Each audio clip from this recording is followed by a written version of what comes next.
Why is everything in the universe spinning and moving? Where did that initial push come from? From the tiniest atoms to our solar system, and even up to the entire universe. Everything looks as if someone pre-wounded the cosmic clockwork, and then just let it spin. But here's the weird part. If everything is always moving, why can't humans invent a perpetual motion machine? Shouldn't it be obvious and natural? That's the problem. This seemingly simple question actually determines the ultimate fate of everything in the universe. So today, let's break apart the force that makes everything move, figure out where it comes from, and where it's ultimately taking us. And to understand it, we don't start with stars or black holes. We started with something much more familiar. The cup sitting on your desk. This cup looks like a single, solid piece quietly resting there, right? But in physics, it isn't considered one thing at all. It's a structure made of countless atoms, and each atom is tied in place by invisible springs, constantly vibrating in tiny motions, never truly still. And here's the key. This vibration isn't background noise. It is what we call temperature. Higher temperature, atoms shake harder. Lower temperature, they shake slower. So when you touch the cup, and it feels hot or cold, what you are really feeling is the atoms in your hands colliding with the atoms in the cup, exchanging motion in both directions. If your hands warms up, the cup is giving you its motion. If your hands cools down, you are losing your motion to the cup. So that silent cup has never been still for even a second. The same is true for ice. It seems calmer and rigid like stone, but its atoms also shake. They are just locked in place, able only to vibrate slightly, not enough to break the crystal structure. Put an ice cube on the table, and it begins absorbing heat. Atoms start shaking harder, until the structure collapses. Bonds are broken, and atoms slip free. What you see is the ice melting into water. Going from solid to liquid is simply switching atoms from vibrating in place to vibrating and sliding freely. The atoms haven't changed. Their freedom of movement has been allowed. But the craziest example is actually the air around you. You think still air is quiet, but zooming down to the molecular scale, and air is the wildest thing in the room. At room temperature, nitrogen and oxygen molecules are flying around at over 1,000 kilometers per hour, faster than many airplanes. They collide non-stop, changing direction constantly, so the chaos averages out and looks calm to your eyes. Even in a perfectly windless room, 1 cubic meter of air is still violently bouncing 24/7 without ever stopping. And that's just within 1 meter of you. Zoom out to Earth, and the ground beneath your feet is also constantly moving, spinning on its axis, orbiting the sun, which orbits the Milky Way, which itself is being pulled outward by something even larger. Stack all those speeds together, and you are flying through space at over 1,000,000 kilometers per hour, and you feel nothing, because everything around you, the floor, the cup, the air, moves together in the same system, with almost no external friction to slow anything down. Once something in the universe is set in motion, it tends to stay in motion, unless some force interferes. This is Newton's first law. Newton's first big insight was correcting our intuition. Things don't naturally slow down. They keep moving until something stops them.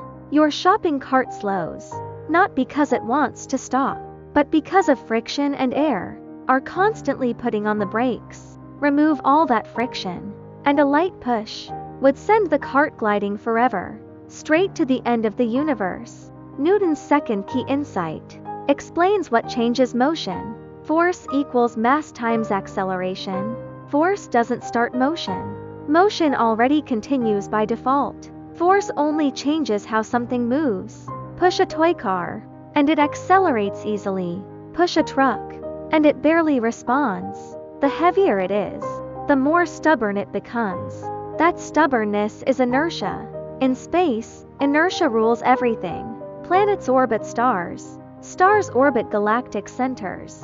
Galaxies orbit within massive gravitational webs, not because they are actively maintaining motion, but because nothing is there to take their momentum away. They were pushed long ago by gravity and collisions, and now simply follow curved paths, while constantly trying to fly straight. Everything moving in space right now is just the aftermath of ancient pushes. Newton's laws work perfectly until you approach the speed limit of the universe, the speed of light. This is where Einstein rewrites the rules. If you drive a car at 100 kilometers per hour and throw a ball forward at 100 kilometers per hour, an outside observer sees 200 kilometers per hour. But lighting doesn't work like that. If you are on a spaceship near light speed and turn on the headlights, the light still travels at the same constant speed, never faster. To protect this constant, the universe bends time and space instead. Your time slows down, your length shrinks along your direction of travel, your mass increases as you speed up. At near light speed, gaining even a tiny extra bit of speed requires absurd amounts of energy. The last little push to reach light speed would take infinite energy, so anything with mass can never reach light speed. Photons, which have no mass, are forced to move at light speed and cannot slow down. The speed of light is the universe's unbreakable rules. So if we can't reach infinite speed, what about the opposite? Can we reach infinite stillness? Absolute zero? Scientists tried. They cooled atoms to colder than interstellar space, close to absolute zero. But the atoms wouldn't stop vibrating. Why? Quantum mechanics. The uncertainty principle says you can't know both position and momentum exactly. If you try to lock a particle in place, its movement becomes uncertain. If you try to remove all movement, its position becomes uncertain. Absolute stillness is forbidden. Even at absolute zero, atoms retain zero-point energy, a tiny, unavoidable quantum jitter. Even empty space isn't empty. Virtual particles constantly pop in and out of existence, borrowing energy and disappearing again. The vacuum is a boiling quantum soup. So on every level, atoms, materials, empty space, the universe gives the same answer. True stillness is impossible. But if everything vibrates forever, can we harness this motion to build a perpetual motion machine? Physics answers with 3 cold laws. The laws of thermodynamics.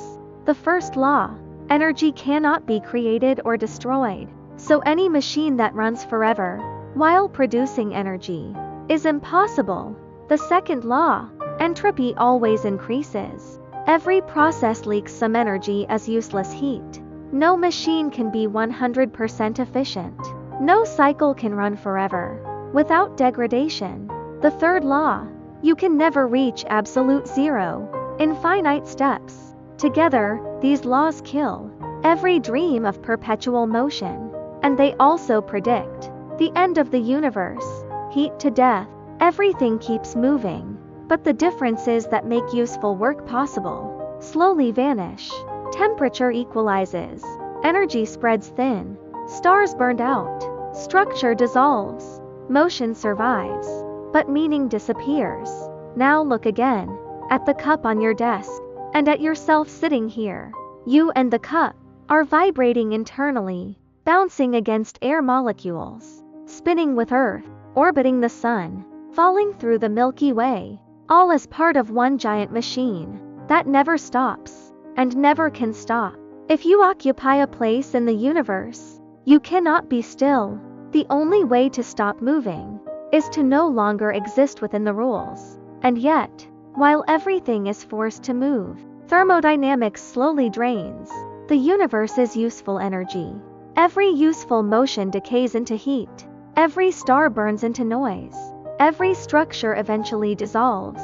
From your cup of water to the Milky Way to the cosmic horizon, the fate is the same. Motion will last forever, but purpose will fade away. So next time you lean back, thinking you've finally become still, remember, you are not resting inside the universe. You are the universe, in motion. A temporary pattern in a machine running toward heat death. Is that depressing? Or is it strangely lucky that you, out of all possible vibrations, happens to exist right now, in this particular form? Are you living your own life, or simply reenacting the universe's built-in rules, always in motion? Leave your answers in the comments.